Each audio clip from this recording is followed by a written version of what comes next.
Hello दोस्तों, स्वागत है आपके अपने YouTube चैनल में। आशा करता हूँ आप सभी बढ़िया होंगे। तो आज हम 20वीं क्लास करेंगे पेट्रोल इंजन एंड गैसोलीन ईंधन प्रणाली।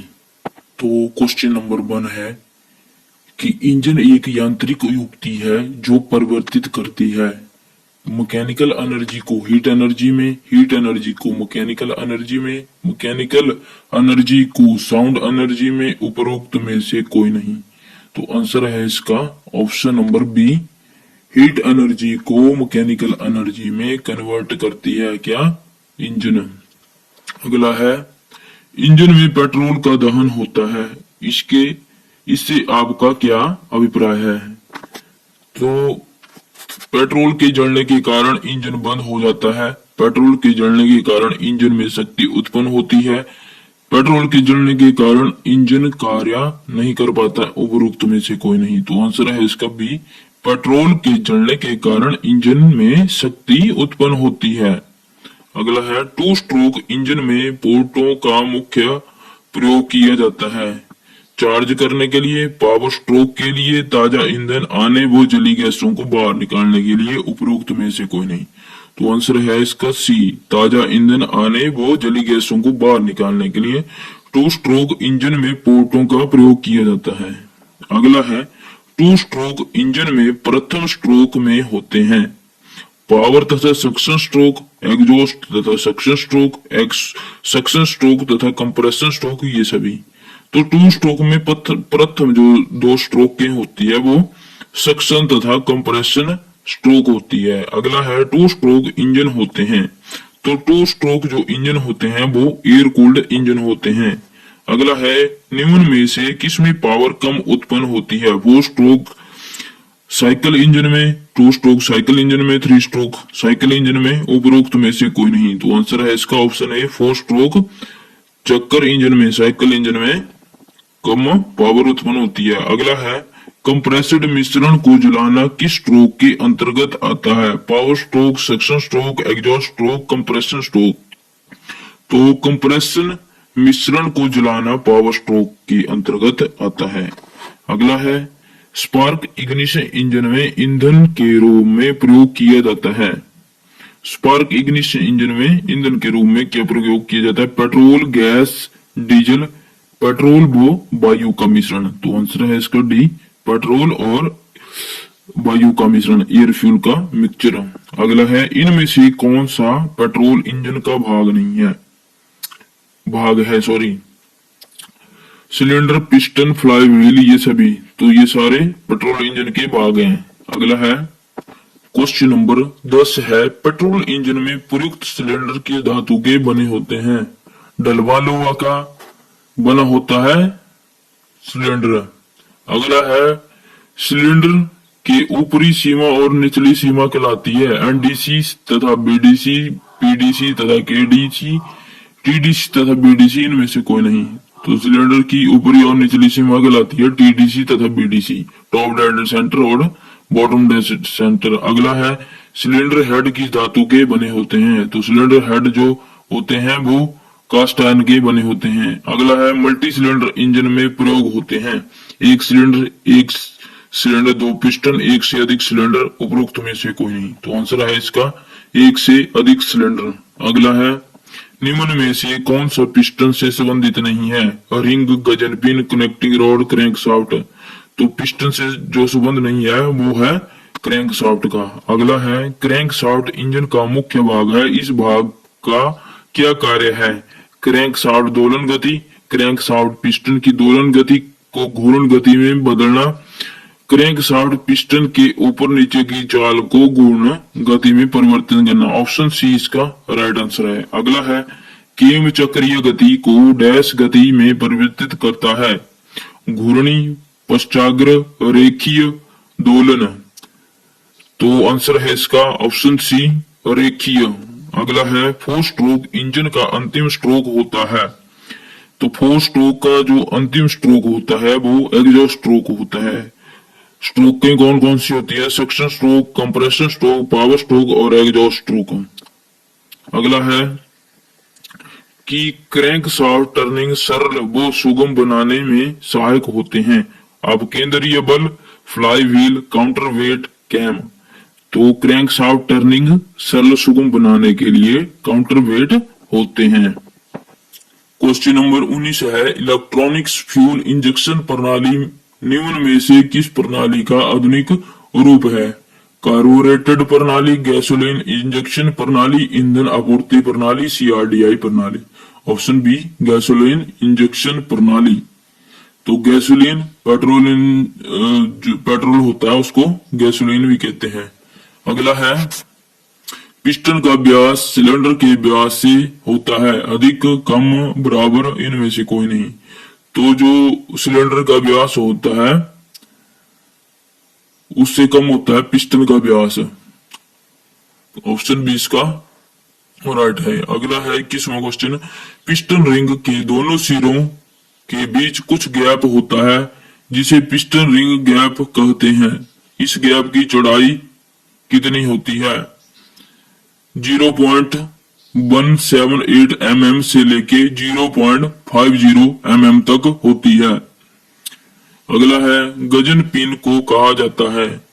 Piston head, piston ring, piston pin, इनमें से कोई नहीं। तो गजन पिन को क्या कहा जाता है? Piston pin. अगला है, पेट्रोल इंजन की कंप्रेशन रेशो। अब इन्होंने गलत कर दिया है, कंप्रेशन प्रेशन कर दिया है। तो पेट्रोल इंजन की जो रेशो होती है वो 1:4 से लेके 1:10 तक होती है। अगला है, फ्लाई व्हील किस पदार्थ का बना होता है? लकड़ी का, एल्युमिनियम का, तांबा का, स्टील का। तो जो फ्लाई व्हील होता है वो स्टील का बना होता है। अगला क्वेश्चन है, फ्लाई व्हील में डैश फिट रहता है? Spigot bearing, big end bearing, small end bearing, main bearing. तो ऑप्शन है इसका सही है, सिपगोट बेरिंग फ्लाई व्हील में फिट रहता है। अगला है, इंजन वाल्व खुलते हैं कीम शाफ्ट के द्वारा, क्रैंक शाफ्ट द्वारा, रॉकर शाफ्ट के द्वारा, वाल्व गार्ड द्वारा। तो आंसर है इसका ए, कीम शाफ्ट के द्वारा। अगला है, वाल्वों को सीट से चिपका कर बंद करने के लिए प्रयोग किया जाता है? Valve spring, टैपिड, valve guard, valve lock. तो आंसर है इसका ए, वाल्व स्प्रिंग। वाल्वों को सीट से चिपका कर बंद करने के लिए वाल्व स्प्रिंग का प्रयोग करते हैं। और ओपन करने के लिए किसका प्रयोग करते हैं? केम शाफ्ट का। अगला है, वाल्व से पूर्व किसी वाल्व का खुलना कहलाता है? इसमें से पूर्व वाल्व का खुलना क्या कहलाता है? Valve lead, valve lag, overlap, इनमें से कोई नहीं। तो उसमें से पूर्व किसी वाल्व का खुलना वाल्व लीड कहलाता है, और उसमें के बाद वाल्व का खुलना वाल्व लैग कहलाता है। और जब दोनों वाल्व इनलेट और एग्जॉस्ट दोनों एक साथ खुले रह जाए तो उसको ओवरलैप कहलाते हैं। अगला है, पेट्रोल इंजन के सिलेंडर में पेट्रोल एवं एयर का मिश्रण जाने के लिए प्रयोग करते हैं? Inlet valve, inlet manifold, inlet port, exhaust port. तो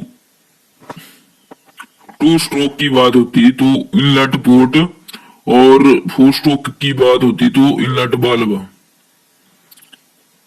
अगला क्वेश्चन है, जली गैसों की आवाज कम करने के लिए इंजन में डैश का प्रयोग किया जाता है? Silencer, packing, supercharging, manifold. तो आंसर है इसका ए, साइलेंसर। अगला है, निम्न में से कौन सा इनटेक प्रणाली का अवयव है? साइलेंसर, एयर क्लीनर, ये भी दोनों, इनमें से कोई नहीं। तो आंसर है इसका option number B, air cleaner intake प्रणाली का अवयव है। और एग्जॉस्ट का कौन है? साइलेंसर।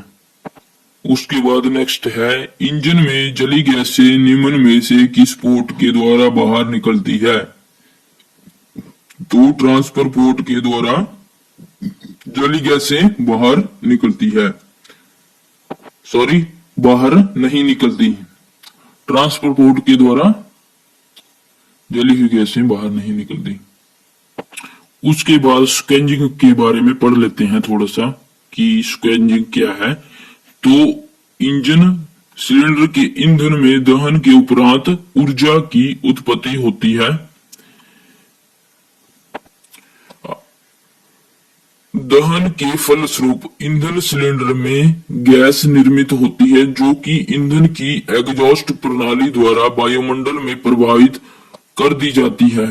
यदि इन गैसों का कुछ अवशेष इंजन सिलेंडर में शेष रह जाता है तो ये गैसें ईंधन में मिश्रित होकर इंजन कार्यकारी पर बुरा प्रभाव डालती है।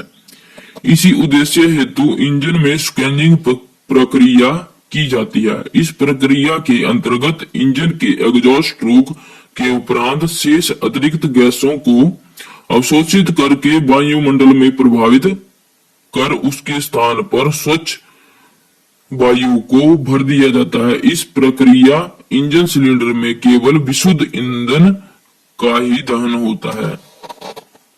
चित्र में देख सकते हो आप। आगे है, इसमें ब्लोअर द्वारा इनलेट पोर्ट के मध्य से एयर सिलेंडर में प्रवेश करती है और एग्जॉस्ट पोर्ट के माध्यम से सिलेंडर में उपस्थित अवशिष्ट गैसों एग्जॉस्ट वाल्व द्वारा बाहर निकल जाती है। टू स्ट्रोक इंजन निम्न प्रकार की स्क्वेंजिंग का प्रयोग करते हैं, लूप स्क्वेंजिंग और अनफ्लो स्क्वेंजिंग। तो लूप स्क्वेंजिंग होती है, इस विधि में एग्जॉस्ट एवं इनलेट पोर्ट को सिलेंडर के दोनों पर लगाया जाता है। इनमें प्रवेश करने वाली वायु जली हुई गैसों को लूप के रूप में सुखाती है। अगला है यूनिफ्लो स्क्वेंजिंग। इस विधि में एग्जॉस्ट वाल्व को सिलेंडर के ऊपर लगाया जाता है। इसमें इनलेट पोर्ट के द्वारा वायु अंदर प्रवेश करती है तथा उसी दिशा के साथ जली हुई गैसें को सुखाती है। तो ये थी स्क्वेंजिंग। तो आशा करता हूं आपको वीडियो पसंद आई होगी। पसंद आई है तो लाइक करें, चैनल पर नए हैं चैनल को सब्सक्राइब कर लें। धन्यवाद।